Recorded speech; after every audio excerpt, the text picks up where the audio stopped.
परमेश्वरा गुरु साक्षात परब्रह्म तस्मै श्री गुरुवे नमः।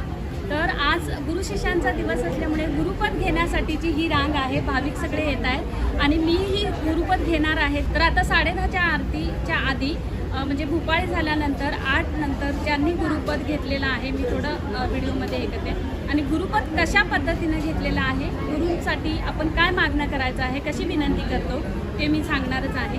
तर आज गुरु शिष्यांचा हा छान मस्त दिवस आहे आणि गुरूंकडून काहीतरी आशीर्वाद मागण्याचा आणि शिष्याने काहीतरी गुरूंना देण्याचा दिवस आहे।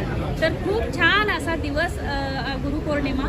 तर सगळ्यांनी हा व्हिडिओ बघा आणि हे मुलुंड केंद्र कुठे आहे तुम्हाला थोडक्यात सांगते। मोर्या तलाव आहे, त्याच्या बाजूलाच मठ आहे।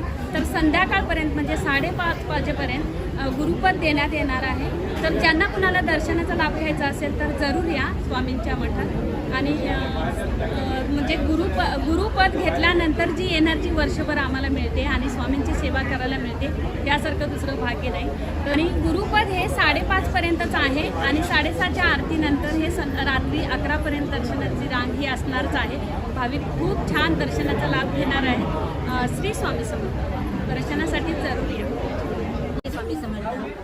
आज वर्षाचा हा सेवेकरांचा खूप आनंदाचा दिवस आणि गुरुपद घेण्याचा दिवस आहे। आज आम्ही स्वामींचा गुरुपद घेऊन सर्व कुटुंबाला सुरक्षित आणि सर्व सेवेकरांना सुरक्षित घेऊन आज हा सेवेचा गुरुपद घ्यायचा। सकाळपासून संध्याकाळी 5 वाजेपर्यंत हा दिवस आहे। तरी सर्वांनी याचा आनंद घ्या, गुरुपद घ्या आणि स्वामी समर्थांना आपले गुरु मानून आपल्या भवसागरातून तरुण जाण्याचा हा एक सोपा मार्ग आहे गुरुपद घेऊन। श्री स्वामी समर्थ गुरुमाऊलींनी आपल्याला हा मार्ग दिलेला आहे, गुरूंनी दिलेला आहे। त्याच्या सेवेला आपण हा मार्ग खूप छान पद्धतीने राबवूया, करूया आणि आनंद घ्या। गुरुपद घेऊन सेवा करा, मेवा खा। स्वामी समर्थ महाराज, आज गुरुपौर्णिमेचा शुभ दिवशी गुरुचं स्मरण करणे, गुरुला वंदन करणे, गुरुच्या चरणी समर्पित होणे हा अतिशय पुण्यवान दिवस असतो। एक वेळ देव दिसला नाही तरी चालेल, पण गुरु दिसले पाहिजेत आणि गुरुच्या माध्यमातूनच मोक्ष मिळू शकतो। अशा या पवित्र दिवशी आपण गुरुच्या चरणी, गुरुच्या चरणावर अभिषेक करून जे तीर्थ असेल ते तीर्थ प्राशन करून संकल्प करत असतो की स्वामी महाराज तुम्हीच आमचे गुरु आहात, तुम्हीच आमचं सर्वस्व आहात आणि जे काही भविष्यकाळामध्ये ज्या अडीअडचणी असतील, काही दोष असतील, त्या सर्व जाऊन आपला आशीर्वाद पुढील गुरुपौर्णिमेपर्यंत आम्हाला मिळावा आणि अशाच प्रकारे संपूर्ण वर्ष चांगल्या प्रकारे जावं, चांगल्या यशाचं, चांगल्या कार्याचं जावं, अशा प्रकारचा एक संकल्प आपल्या चरणी आपण करत आहोत। आणि म्हणून सर्व सेवेकरी बंधू भगिनीने हाच संकल्प करून त्यांच्या आयुष्यामध्ये त्यांना सुख समृद्धी मिळू द्या आणि आपला आशीर्वाद सर्वांना मिळू द्या।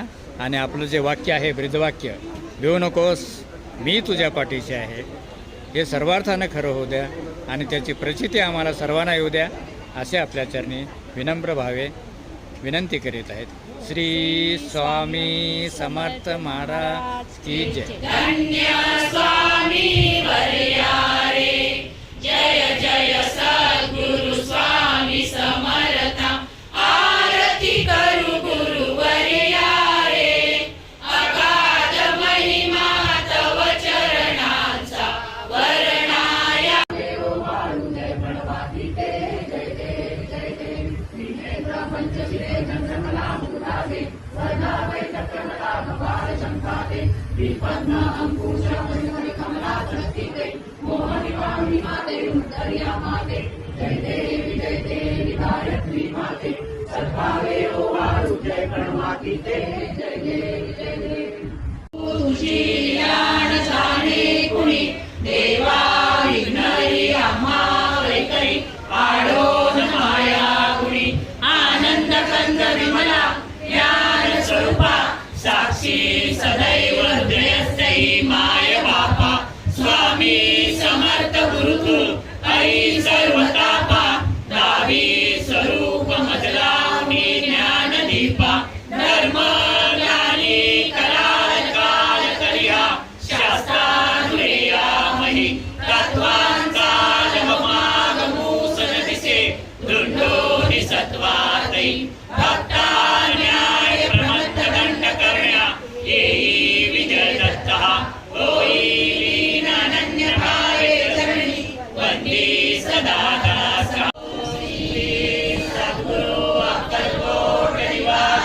राम